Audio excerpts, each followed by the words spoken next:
Hoş gördük mənim əzizlərim.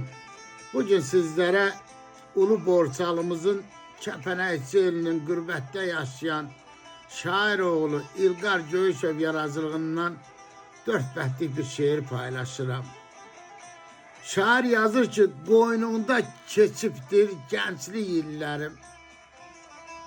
Başına dolanım ay gözəl kəndim. Sensiz bir yanıptır ağzımda dilim. Sen pirim, ocağım, ay güzel kendim. Gör neçə illərdir düşmüşəm aralı. Mən səndən öyrəndim əhdi ilqarı. Sənsən bu ömrümün yazı, baharı. Həyatım, varlığım, ay gözəl kendim.